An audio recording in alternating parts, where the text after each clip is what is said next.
Shalom. First and foremost, I want to give all praises, honor, and glory to Yahweh, Bahasham Yahushai, Bahasham Recha Kodash. Double honors to the elders and the apostles of Great Millstone, and peace and blessings to the elect. And today we're going to go into the book of 1 Kings, the 9th chapter. Okay, and as we went through in the 8th chapter, a bulk of it was going into King Solomon's prayer, right, to the Most High concerning Israel, and then at that present time and in the future, right, if we were ever to find ourselves in a situation that was not suitable for us, and we turned back with our whole heart to the Lord and prayed to him that he should hear our prayers, right, and grant us mercy. So 1 Kings chapter 9, verse 1. And it came to pass, when Solomon had finished the building of the house of the Lord Yahweh, and the king's house, which is Solomon's house, and all Solomon's desire which he pleased to do, that the Lord appeared to Solomon the second time, as he had appeared unto him at Gibeon. And that was when he appeared to Solomon at Gibeon, was when he asked Solomon what it is that Solomon wanted, right? And Solomon mentioned how he wanted wisdom to judge the nation of Israel. And the Lord said unto him, I have heard thy prayer and thy supplication that thou hast made before me. I have hallowed this house which thou hast built, meaning the temple, to put my name there forever, and mine eyes and mine heart shall be there perpetually. And if thou wilt walk before me, as thy father David walked, in integrity of heart and in uprightness. When it means to walk before me, it means to conduct your life, right? Live according to the ways of the Lord, meaning, follow the things and the ways that are pleasing to the Lord is how you would conduct yourself and you would live your life. That is what it means to walk before the Lord, as, well, in this case, David walked before the Lord, right? So everything you did, was, as I mentioned, you had integrity, right? Uprightness, right? Doing what was right, not trying to do things behind closed doors, and all of these things here. To do according to all that I have commanded thee, and will keep my statutes and my judgments. Then I will establish the throne of thy kingdom upon Israel forever, as I promised to David thy father, saying, there shall not fail thee a man upon the throne of Israel.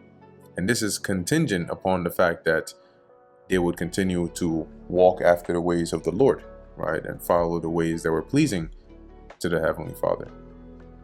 Verse 6, but if ye shall at all turn from following me, ye or your children, and will not keep my commandments and my statutes which I have set before you, but go and serve other gods and worship them.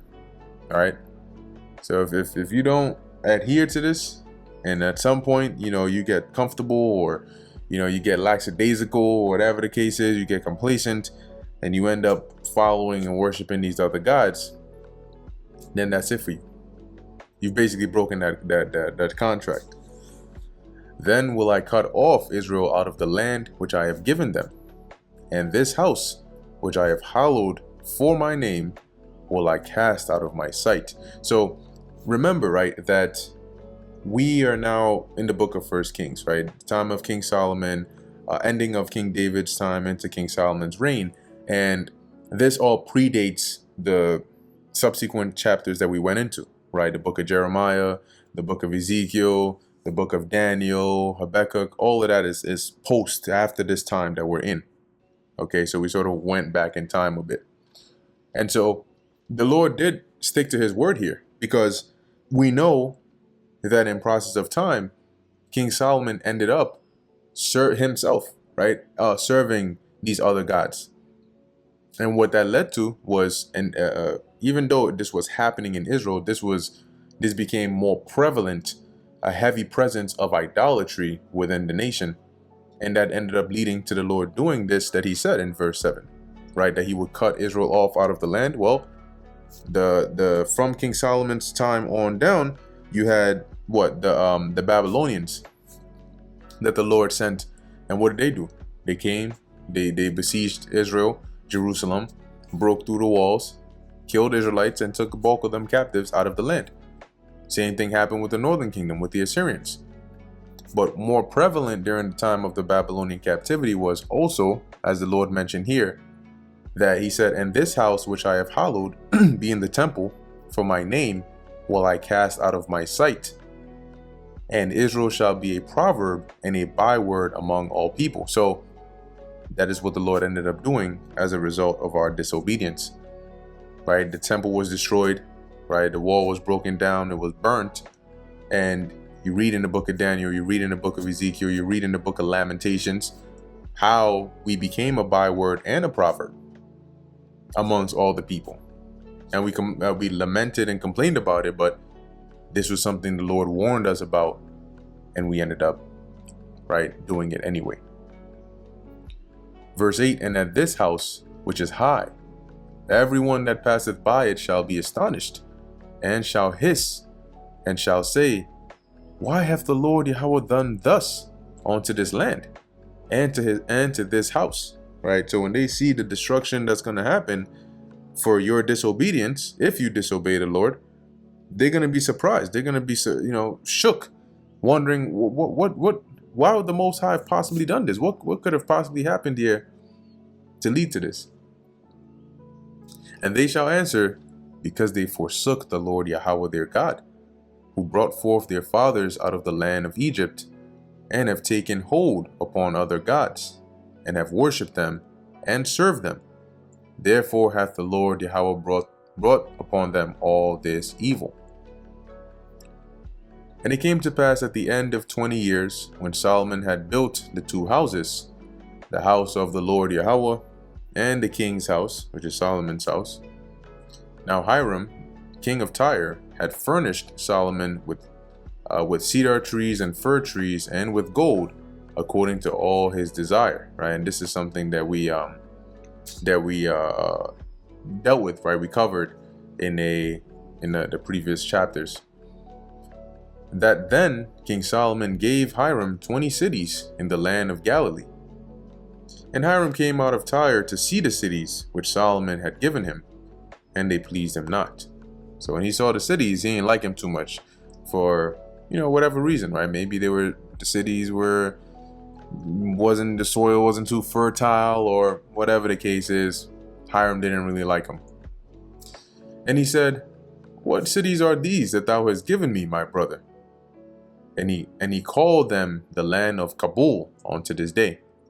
So this is something that he didn't like, right? And it's not like Hiram ended up, I don't like them, and now I have beef with you, and you don't ever call me again, lose my number. And it's not what ended up happening, right? Of course, you would have to still accept them. Kabul said here, according to the blue letter, the definition here is binding. Okay, like you have like a binding vow, right? Something that, we understand what binding means. Yes, he contemptuously called Kabul by Hiram. So he's like, he took it in the displeasure of his heart, and that's why he called it such. And Hiram sent to the king 60 talents of gold. Now remember, verse 13, verse 14, verse 12. This is still in the passage of time. Okay, it's not like verse 12 happened, or verse 11 happened, and then right the next day Solomon gives Hiram 20 cities. Then that same day he sees and he doesn't like it, and he calls it Kabul. And then the next 6 hours later he sends 60 talents of gold. No, this is in process of time. Okay, verse 15. And this is the reason of the levy which King Solomon raised, for to build the house of the Lord Yahweh, and his own house, and Millo, and the wall of Jerusalem, and Hazor, and Megiddo, and Gezer. So these were cities, let's just say buildings, architectures, projects that Solomon built. And the levy, which is going to be the people, right, the labor, right, that was required to build these things, is going to go into the breakdown of that. Now in here, we're actually going to get some clarification going back to when we first read about this levy over here, that it'll be very important, right? So we'll pay close attention to that. Verse 16, for Pharaoh, king of Egypt, had gone up and taken Gezer and burnt it with fire and slain the Canaanites that dwelt in the city and given it for a present unto his daughter, Solomon's wife. Now, keep in mind that we were commanded to wipe out the heathen nations that were in the land of Canaan and to take over those cities.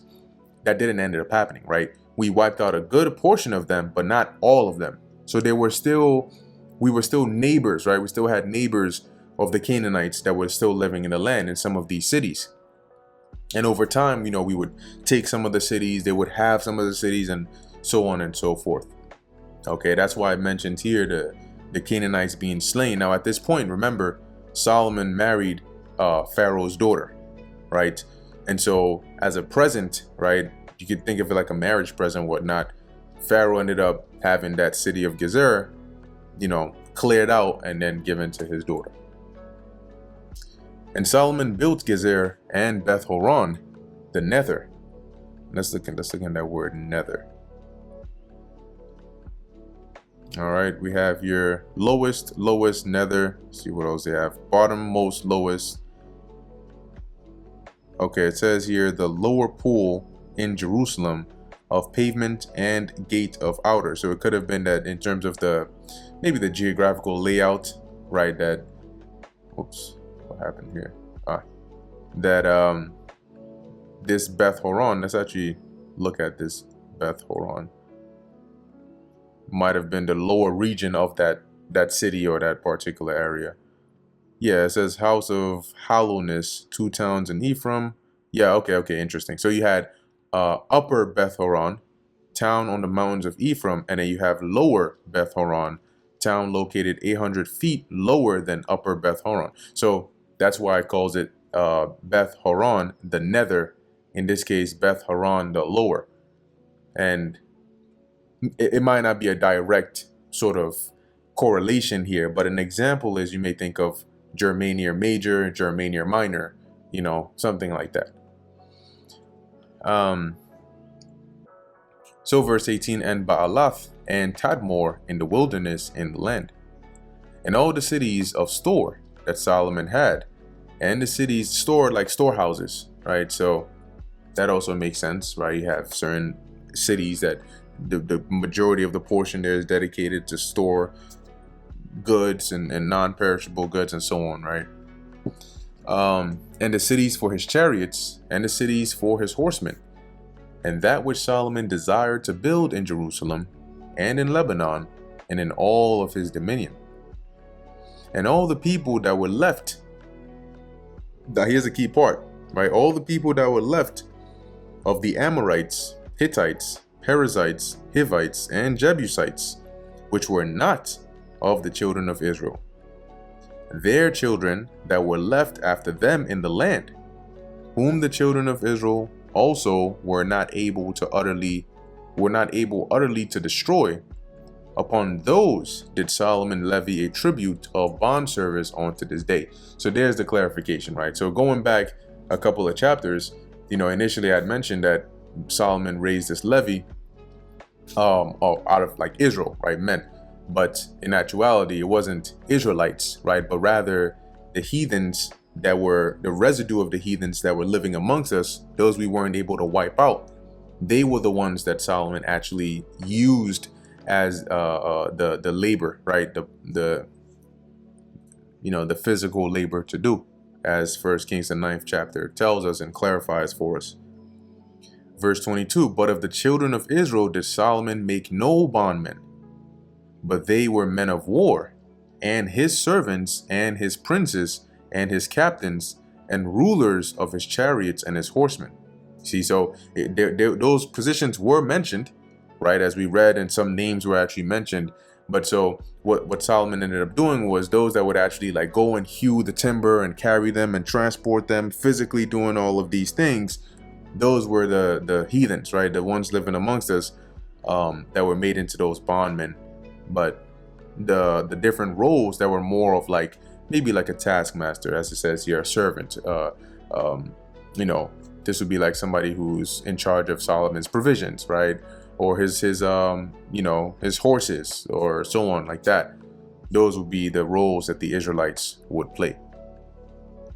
Verse 23, these were the chief of the officers that were over Solomon's work, 550, which bear rule over the people that wrought in the work. So those that actually did the physical labor. But Solomon's daughter, but Pharaoh's daughter came up out of the city of David onto her house, which Solomon had built for her.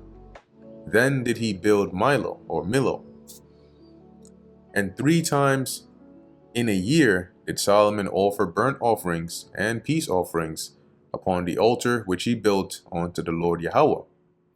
And he burnt incense upon the altar that was before the Lord. So he finished the house, the temple that is. And King Solomon made a navy of ships in Ezion Geber, which is beside Eloth, on the shore of the Red Sea in the land of Edom. Because remember, he had dominion over this whole region at this time. Now, I pulled up here on the map Ezion Geber, however you want to pronounce it. And they located right here, right at the edge, this little mini coast over here. This being like the region of like Edom, right? And so when you come, I think it's should be right around here. But when you come down, this Sea of Aqaba, which then connects with the Red Sea down here, and I believe this is the Sinai Peninsula down here, is basically where at least some of the diagrams put it. Let me take a look here and see. Yeah. So here, this would be, yeah. So what we just looked at would be, you had this strip, right, that leads into the Red Sea, and this would be that Gulf that we just looked at. And so this tiny little spot over here is where approximately, right, or it is approximated to be Ezion Geber, because then it could easily flow into this body of water. And as we're going to read, where exactly they ended up going with that navy. Verse 27, and Hiram sent in the navy his servants, shipmen that had knowledge of the sea, with Solomon's servants, because they were a seafaring people, right, the Phoenicians. And as it says, they came to Ophir and fetched from thence gold 420 talents and brought it to King Solomon.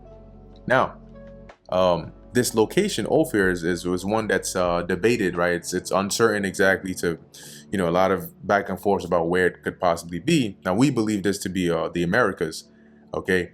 Of course, it would make sense now that they would have a navy and they would be able to sail through here. And it would also make sense as to why, when you go into the future, when as we'll see as we get to the end of the book of Kings, particularly 2 Kings, when the Assyrians had come and taken the northern kingdom and deported them and took them into the land of Assyria, upon the fall of Assyria, the bulk of the tribes of the northern kingdom sailed from the east and came here to the Americas, to the west, right? Arsareth, I think is what the land is referred to in the Apocrypha, which means another land, right? So then the question comes, how did they know of this land, the Americas' existence, right? And being able to just sail here, it's not like they were just going anywhere. They knew where they were going.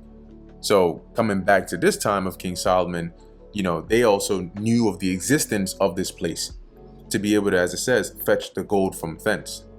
Now, when you look into the word Ophir in the blue letter, they mention like some part of Saudi Arabia and so on. But if you reason about it a little bit too, you might ask yourself, well, Saudi Arabia is at this point in time is not a no man's land. That land is already inhabited. So if there's gold over there, which there is, and there are already inhabitants over there, then there's a great chance that that sort of that gold has already been like capitalized upon. But this verse in 28 sounds more like a what do they call those? An expedition, if that's the right word, where you actually sail to a place that is sort of, almost untouched, where you can actually go and get those chunks of resources that you need and then bring it back and so on. Okay. And so that brings us to the end of the book of 1 Kings, the 9th chapter. Lord willing, this was edifying to the elect. In closing, I want to give all praises, honor, and glory to Yahweh, Bahasham, Yahweh Shai, Bahasham, Recha Kodash. And until next time, Shalom.